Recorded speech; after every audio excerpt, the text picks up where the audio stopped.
50 Jahren sind Bernstein und Voss befreundet. In Berlin geboren, kam Voss als Schüler nach Amerika. Zusammen mit Bernstein studierte er am Curtis-Institut, wo sie bei dem gefeierten ungarischen Dirigenten Fritz Reiner die Dirigierklasse besuchten.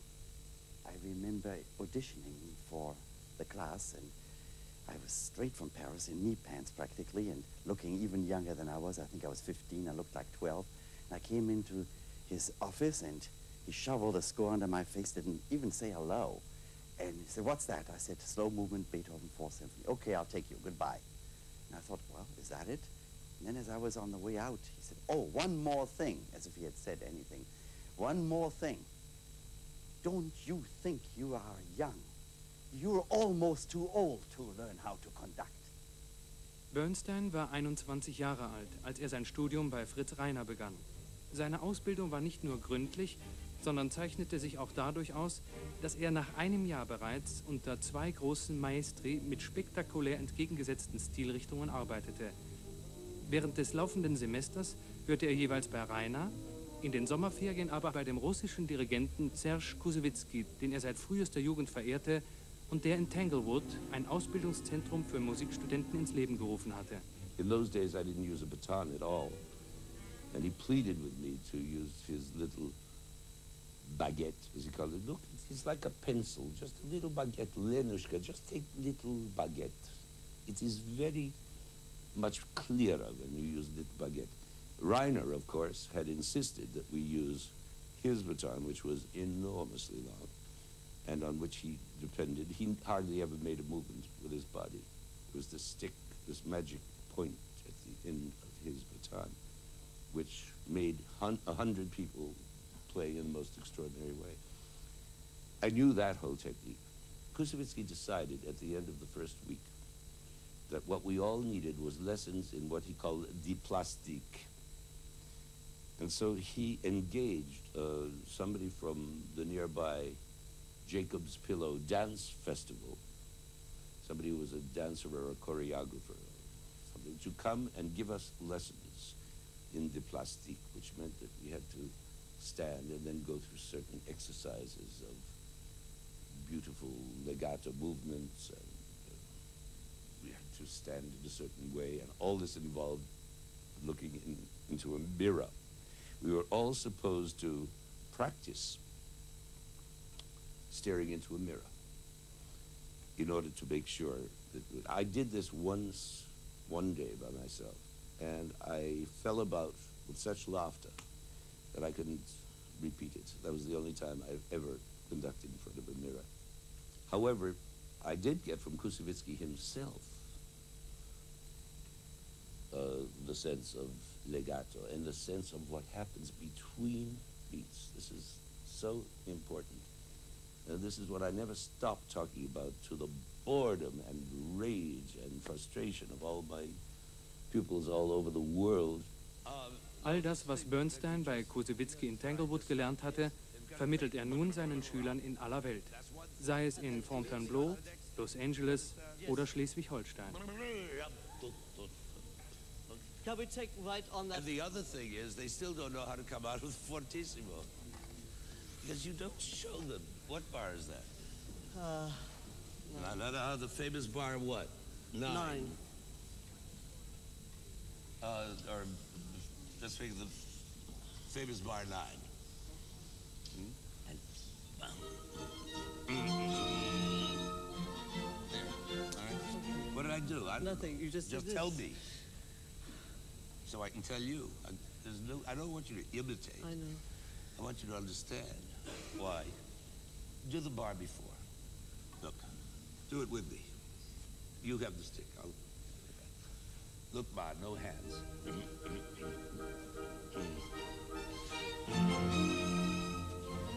See, what did I do? You get more of this. You hold it and show them where before they do it. Then here, all these contrasting fortes and pianos.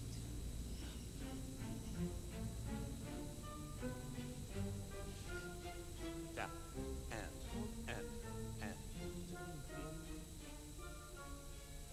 It is what is between the beats, because a beat is no good once you've given it, they've already played that. It's too late. Everything is in the preparation for that beat. And so between one beat and the next, you prepare beats. It's the inner beats that are important. And Kusevitsky, without saying all that, because he had never taught before and he didn't have it systematized, showed me. He said, when you conduct, for example, the slow movement of this Randall Thompson symphony that I was assigned that week, he said, it must be warm, like the sun come up, warm, 2 and 3 and 4 and 1. And in saying that, he was saying the whole system of inner beats, just by doing it and saying, and 3 and 4, keep the line going. And so I remember that slow movement went, it was sort of American spiritual.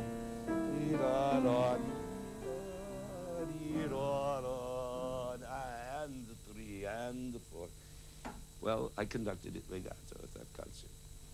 Through the inspiration of Kusevitsky and his sun symbols. And it was not only the sun symbols, the love that emanated from him was simply extraordinary.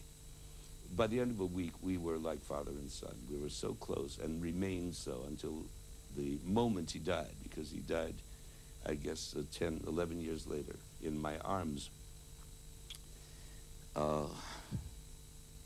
I had no idea that he wouldn't be with me for the rest of my life. It was just an extraordinary thing, the relationship that we developed in so short a time.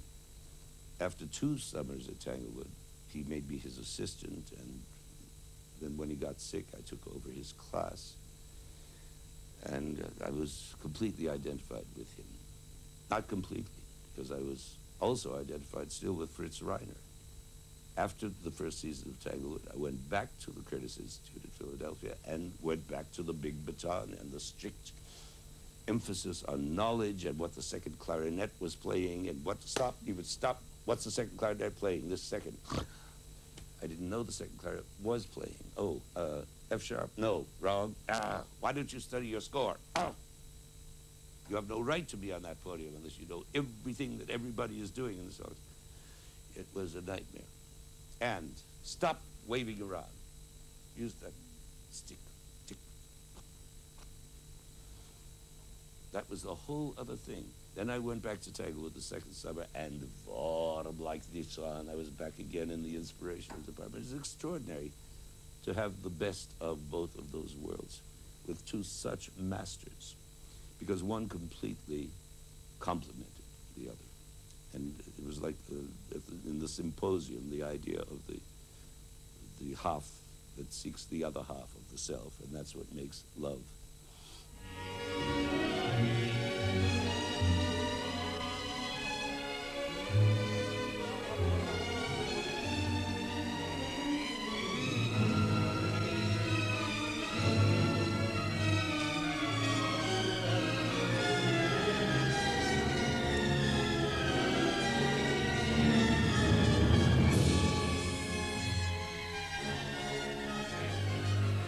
Diese Paarung von Präzision und Wärme, die der Dirigent bei sich selbst feststellt, dieses zweifache Vermächtnis von Fritz Reiner und Serge Kusevitsky wird besonders deutlich bei einer Probe Anfang der 70er Jahre erkennbar, als Bernstein erstmals den Mahler-Gesamtzyklus mit den Wiener Philharmonikern erarbeitete.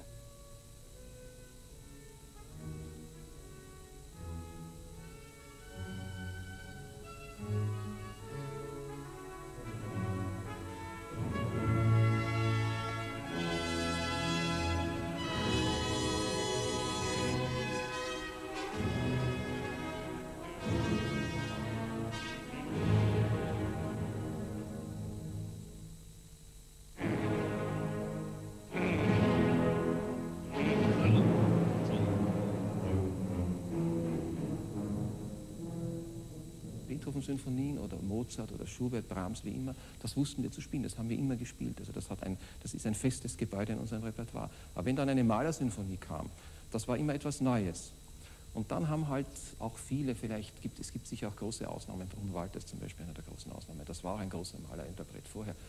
Aber er hat uns dann schon mehr oder weniger gezeigt durch seine Interpretation, er hat viel auch erklärt von der Musik, auch viel über Maler gesprochen, er hat sich sehr informiert, was war Maler für ein Mensch, welche Kriterien haben dazu geführt, dass er gerade diese Symphonie zu dieser Zeit geschrieben hat und warum war das Scherzo so und warum war der langsame Satz so, das wusste Bernstein alles. Und das hat er uns schon mitgeteilt und dann war eine neue Generation von Musikern plötzlich auch hier bei uns, die dem aufgeschlossen war, also die Bürde der vergangenen Zeit, also die Bürde des Dritten Reiches und auch die Bürde unserer Großväter, die unter Mahler als Direktor noch vielleicht etwas gelitten haben. Die haben das nicht mehr gehabt. Wir sind einfach wirklich, wir sind offen zu dieser Musik hingegangen, jetzt umso mehr mit einem großen Dirigenten. Immer die Auftakte ein bisschen länger.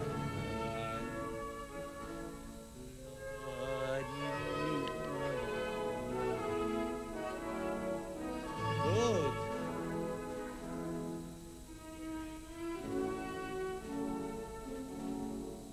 Auf. Ja. Süß.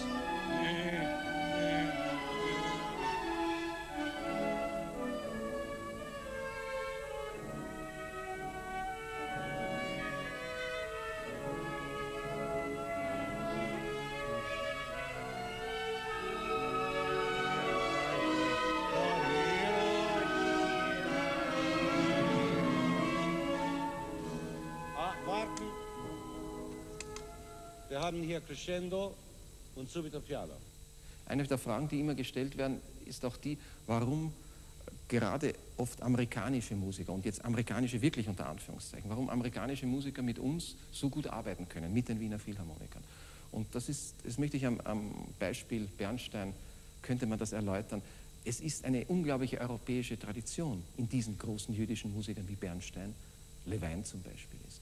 Also das heißt, sie haben die gleichen Wurzeln wie wir. Also unsere Großväter, Urgroßväter stammen aus Europa.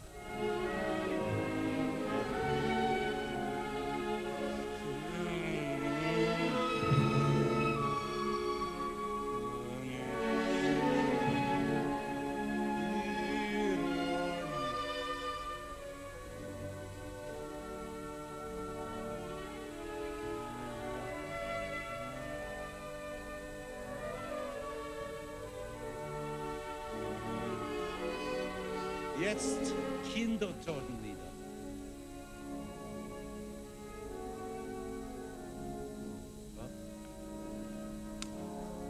Okay, Tuba zu früh. In Bernsteins ureigenem Olymp findet sich noch ein dritter Lehrer, welcher der alten europäischen Tradition verhaftet war. Von ihm erhielt er auch den Rat, die Dirigentenlaufbahn einzuschlagen. Es war der griechische Dirigent Dimitri Mitropoulos. Years before I came to meet Kusevitsky or Fritz Reiner, I am speaking now of January 1936, when I was a sophomore at Harvard. I met the first great conductor that I ever met in my life, and that was the great Greek conductor Dimitri Mitropoulos, who came to Boston for a 2-week guest engagement with the Boston Symphony. It was his United States debut. He was a youngish man, around 40.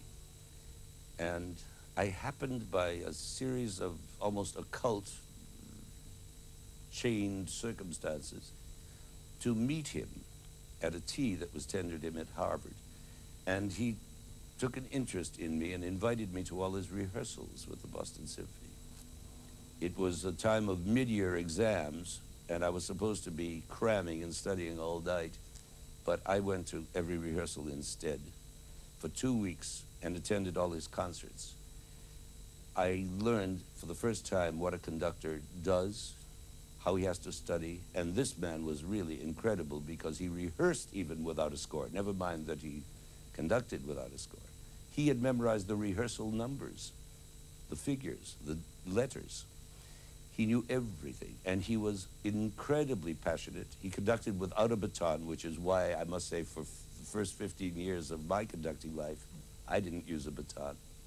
So that somehow pervading all the instruction of Reiner and all the inspirational instruction of Kusevitsky, there was always my first contact with conductorial magic and know-how, which was Dimitri Mitropoulos, this incredible figure who had a passion that at times in rehearsal made him rush into the viola section and practically grab them by the shoulders and shake them to make them play the way he wanted.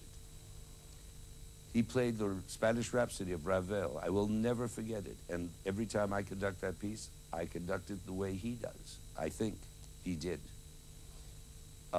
He played the C-sharp minor quartet of Beethoven with all the strings of the Boston Symphony. I have done that with the Vienna Philharmonic. He is in my blood to this day.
Die dritte Komponente in Bernsteins musikalischem Werdegang ist seine kompositorische Arbeit. Seine Freundschaft mit dem 18 Jahre älteren Aaron Copland war dabei von ausschlaggebender Bedeutung. I had great teachers at Harvard of counterpoint, of harmony, of fugue, of orchestration, Walter Piston, Edward Burlingame Hill. But I never had a composition teacher. There was no such thing as a composition teacher. And I have never in my life studied composition with a great composer. The closest I ever came to that was with Aaron Copland, whom I met by accident back on his birthday in November 1937, one of my rare trips to New York, because I was a little provincial boy from Boston. And we became friends. He heard me play, he became interested. I played his music to his amazement. His piano variations, a very difficult piece, which hardly anybody played, but I loved them and I learned them. And so we became close. And everything I wrote from then on, student work, and after I had graduated from Harvard and began to compose more seriously, every bar I ever wrote, I would bring to Aaron Copland, and he would privilege me with his critical judgment.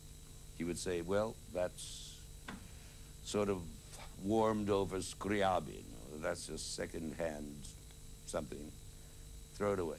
These two bars are fresh, they're you. Work on those, develop those. That sort of criticism. I revere and worship Aaron Copland for what he taught me about what not to write, what to throw away.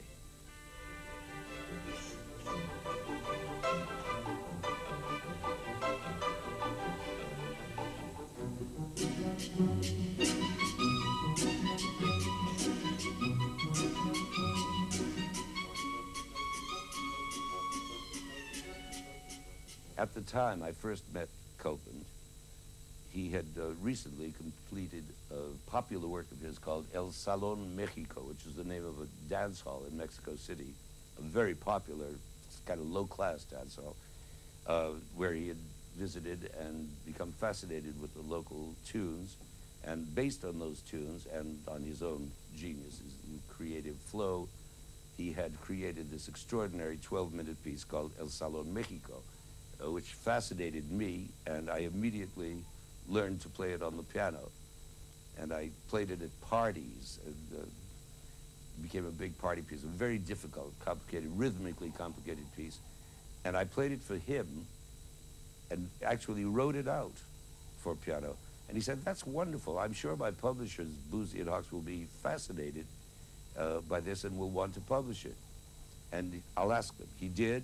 They commissioned me to perfect it, and they published it and paid me $25. And I was thrilled. I thought I was the richest guy in the world.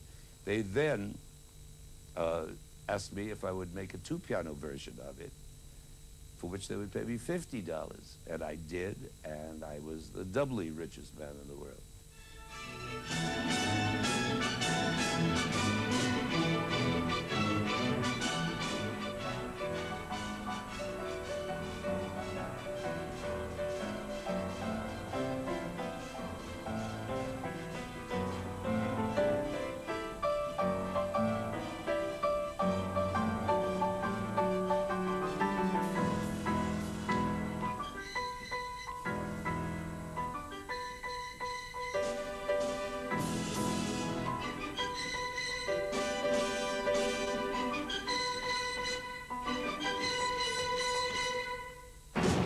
Dirigieren, komponieren, unterrichten. All das war in Tanglewood möglich.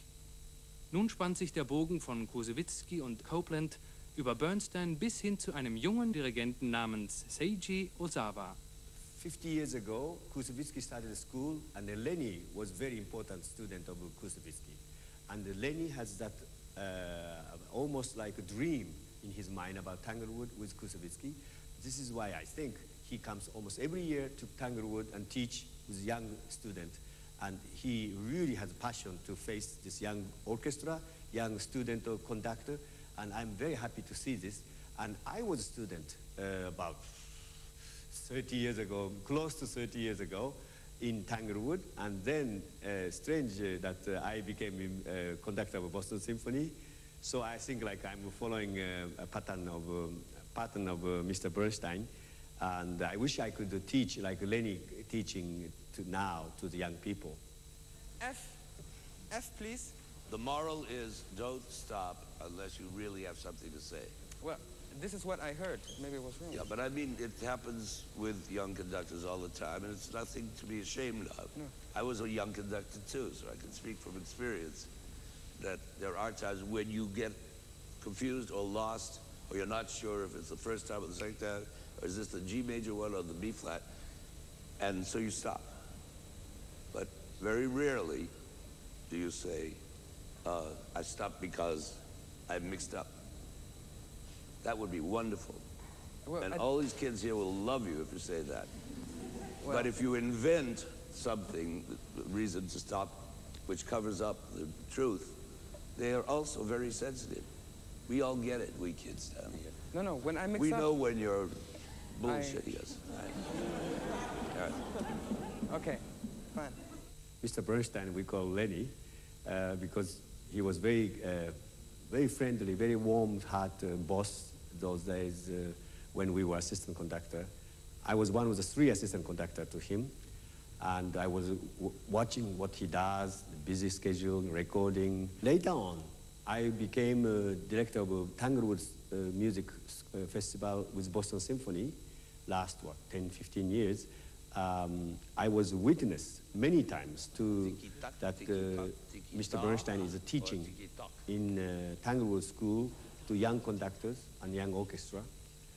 And I was amazed that his way, he has a very, how you call it, same standard when he conducts New York Philharmonic, when he was music director, and when he teaches this young conductor who has no experience, and young orchestra who has no experience, he kind of do exactly same standard or same level talking.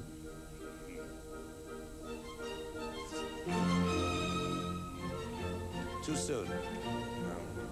That's a common thing with young orchestras, even with old orchestras. Ba ba ba, ta ta ta, not waiting. He approached music as many times as a composer's eyes or composer's ears, composer's mind to approach this score of Beethoven or this score of Bartók, Stravinsky. What is the whole point of this movement? The tick-tock. Tick-tock, tempo, It's an metronome. essay on tick-tock. He writes sempre staccato for a reason. When you're now getting tom, tom, tim. You know, it's like those things in Mahler, which are, or Brahms, which are both dotted and slurred. That's not what he means.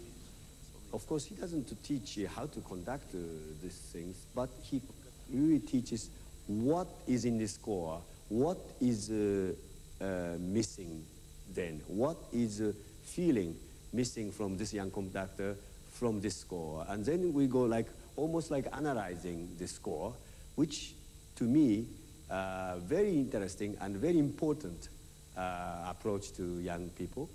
I wish I could do it. How about the upbeat to A? Come on. Upbeat to A. He's gone to fight King George upon his throne.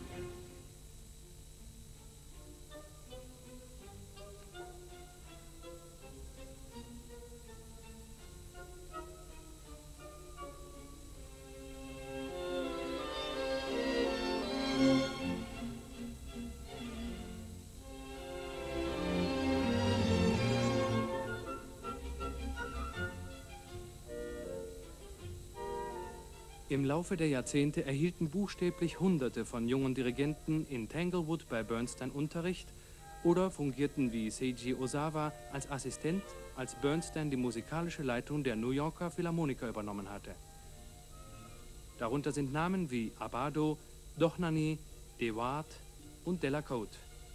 Eine Vater-Sohn-Beziehung, wie sie zwischen Kusewitzki und Bernstein in den 40er Jahren bestand, sollte eine Generation später in ähnlicher Weise zwischen Bernstein und dem jungen kalifornischen Musiker Michael Tilson Thomas wieder aufleben. I first met Leonard Bernstein after a summer in Tanglewood, where I was a fellow, and I would have been around this time 22 years old. It was in the late 60s, early 70s. It was a particularly difficult time because my main mentors and teachers in California, Ingolf Dahl, Gregor Piatigorsky, had become ill or passed away, and I was really kind of in a rudderless time, needing someone wise to talk with. And Lenny and Felicia and indeed his whole family sensed this and really drew me into them and kind of adopted me. And on the holidays, Thanksgiving, Christmas, big holidays, I would spend time with them in the country or in New York. And these were very, very great times of great Scrabble games and walks in the woods and cooking good meals and very witty conversation and just great fun. And also many hours in which Lenny and I had a chance to sit and pore over scores together and really talk about the musical issues behind them. And I have here an old score from that time. In fact, it says here, Connecticut 1970, so Christmas. And this is a score of the Schumann Third Symphony, one of the first big pieces I talked with Lenny about. And we sat down, and right away he said, look, you have to have a sense of priorities in any piece you work on. What are the composer's priorities, and what are your priorities? And how do these two things interrelate? How do they fuse? How do they complement one another? Because everything in music, everything is kavanah, this Hebrew word that means intent. I've got that written right here, big in my score. So what are your intentions at the beginning of the Schumann piece? What do you think Schumann's are? And very often in Schumann symphonies, conductors discuss the question of the texture because it can be a very muddy texture. You sometimes hear Schumann openings that go something like this.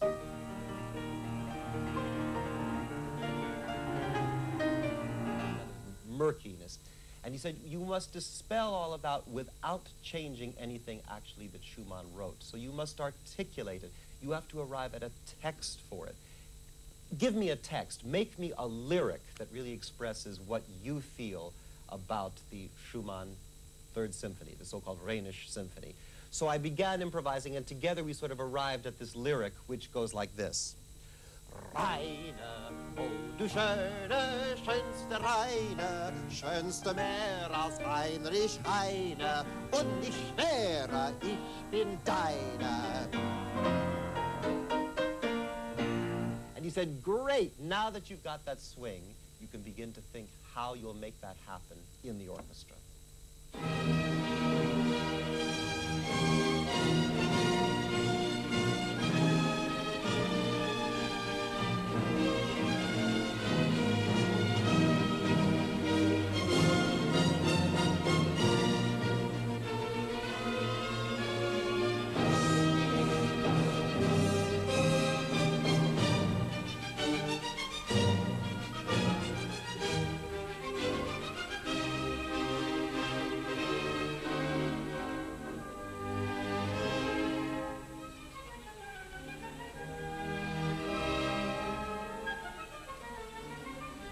Well, Lenny is a man of profound instinct.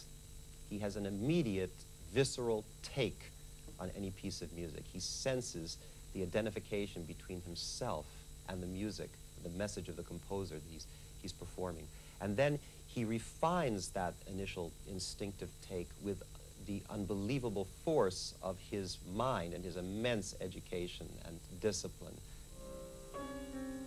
Im Laufe seiner Karriere als Komponist und Dirigent konzertierte Bernstein mit vielen hervorragenden Musikern, wie dem Violinisten Isaac Stern, dem Cellisten Mstisław Rostropowitsch und in den letzten Jahren auch mit dem in Polen gebürtigen Pianisten Krystian Zimermann. Mit ihm zeichnete Bernstein seine Klaviersymphonie The Age of Anxiety und die 2 Brahms-Konzerte auf.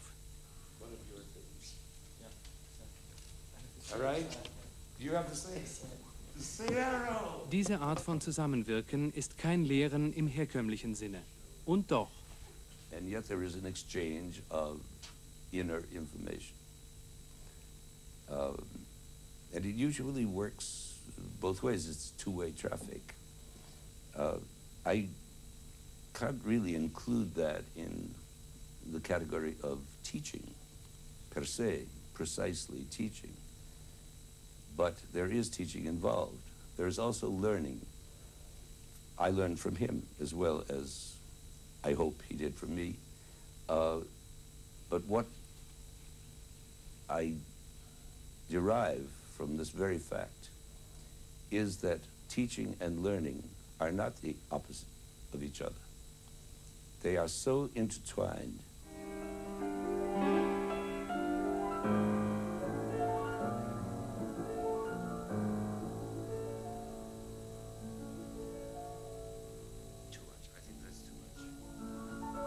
Too much of it. Yes, just play this 8 bars for you now, and you will tell after the whole. Which? This, which are coming now. Oh, which are coming. And you will tell me what you think about it. I know I'm going to love it. I can tell well, the way you began so it. sure. But you too much slowing up before.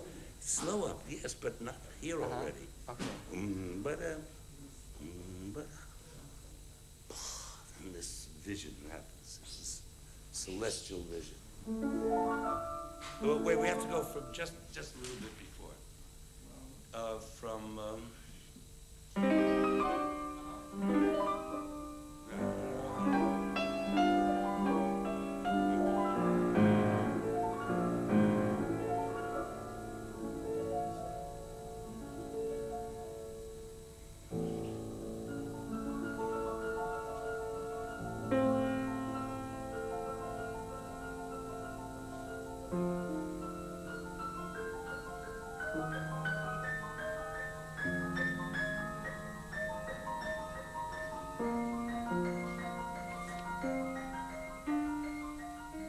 Meine ersten Kontakte mit Bernstein datieren sich eigentlich schon 1976 und seit dieser Zeit habe ich die Gelegenheit gehabt, regelmäßig mit ihm zu musizieren. Und immer habe ich probiert, ihn irgendwie zu beobachten. Bernstein ist eine Person, die sich schwer beobachten lässt eigentlich. Wenn man nahe rankommt, reißt die Persönlichkeit einfach mit. Man ist nicht mehr in der Lage, im Konzert als Solist überhaupt irgendetwas zu beobachten. Man wird einfach mitgerissen mit seiner Persönlichkeit, gestürzt in eine musikalische Welt, Und erst der Nacht wacht man auf und probiert eigentlich zu beurteilen, was da passiert ist. Ich glaube, sein Genie kann man von mehreren Seiten betrachten. Es ist ein Zweitspalt von einerseits intensiver Suche nach künstlerischer Richtigkeit, das ist eigentlich ein falsches Wort, nach musikalischer Wahrheit. Und andererseits das Ganze im Kontext seiner Emotionen. Und hier würde ich sagen, ist das vielleicht ein Mensch, dem am meisten gelungen ist, sein Leben in die Musik zu integrieren. Alles das, was er erlebt, findet sofort seine Spiegelung im Konzert am Abend. Ich habe die Gelegenheit gehabt, das zweite Beethoven-Konzert von Brahms 7-mal mit ihm aufzuführen auf einer Tournee, Europatournee. Das waren 7 Tage. Es war erstaunlich, wie jedes Konzert eigentlich anders war. Es war erstaunlich, wie sehr die Erlebnisse, die kleinen Sachen, die unser Leben ja beeinflussen, sofort in der Musik zu finden waren. Und hier würde ich die Ehrlichkeit der Aussage vielleicht am höchsten stellen. Das ist ein Mensch, der total ehrlich musiziert und durch diese Ehrlichkeit habe ich das Gefühl, dass jedes Werk, ob es eine Haydn- oder Mahler-Symphonie ist, wirklich so klingt, als sie gerade erst komponiert wurde.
A long time ago, at one of my young people's concerts, I dedicated the concert to my teachers, of whom I was very proud, and I was very happy to see that so many of them were still alive and could attend, were actually there. Kusevitsky's widow, he was dead. Kusevitsky's widow was there, and Fritz Reiner's widow was there, and Helen Coates was there, and Walter Piston was there, and Philip Marson, who taught me Keats at the Boston Latin School, was there. And I want to read to you from part of the script from that show, this young people's concert, about Reiner. This is what I said about Fritz Reiner. Fritz Reiner gave me my first baby lesson in conducting. Now, Reiner didn't use that inspirational method of Kusevitsky particularly. There were no poetic speeches about the warm sun and things like that. There was only hard work and impossibly high standards of knowledge and the all-important law of economy. Every gesture must be concentrated on getting the orchestra to produce the sound you think the composer wanted. And so I want to pay my musical tribute to Dr. Reiner by playing for him and for you the Academic Festival Overture by Brahms. And I have 2 reasons for choosing this piece. First, because it is the first piece I think of when I think of Reiner. I shall never forget that first time we met when I came to Philadelphia to audition for his conducting class. I was shaking with fright. I had never conducted before, or, as I said, never even thought of being a conductor. And what's more, I had a horrible case of hay fever. I was coughing and sneezing, and I could barely see out of my eyes. And there stood this stern-looking 5x5 man who peered at me over his cruel little glasses and said, "So you want to be a conductor?" And at that moment, I really wasn't sure if I did want to be. Dr. Reiner then led me to the piano, where a huge orchestral score lay open to the middle pages. "Do you know that piece?" he asked. I stared at this forest of black notes, and I admitted that I didn't. He said, "Do you think you can play it on the piano?" I shivered and said I'd try. I was lucky. Some heavenly fire took hold of me, opened my hay feverish eyes, and I played it like a maniac. And suddenly I realized I was playing a tune that sounded like a folk song that we had sung in grammar school years before. "What clatters on the roof with quick, impatient hoof? I think it must be Santa Claus, dear old Santa Claus. He's in his golden sleigh. I wonder what he'll bring, what bags of pretty things," something like that. And then something clicked in my mind, and I remembered having heard this piece on the radio many years before in grammar school, and recognizing the old tune, and hearing the announcer on the radio saying, that was the Academic Festival Overture by Brahms. And so now, on this fateful occasion of auditioning for Fritz Reiner, I was able to turn to Dr. Reiner and say, "Of course I know this piece. It's the Academic Festival Overture by Brahms." And I was accepted into his class. The tune actually is an old student song from Germany, not about Santa Claus at all. And that brings us to the second and main reason for choosing this piece. You see, Brahms wrote this overture in honor of a school, the University of Breslau in Germany, which was giving him an honorary degree. And he put into it 4 famous university student songs. And I'm sure they'll all sound familiar to you, too. So the Academic Festival Overture is really a tribute to learning, to students and teachers and schools everywhere. And it's in that spirit that we play it now, to honor not only Fritz Reiner, but all the great teachers on earth who worked so hard to give young people a world that is a better, richer, and more civilized place.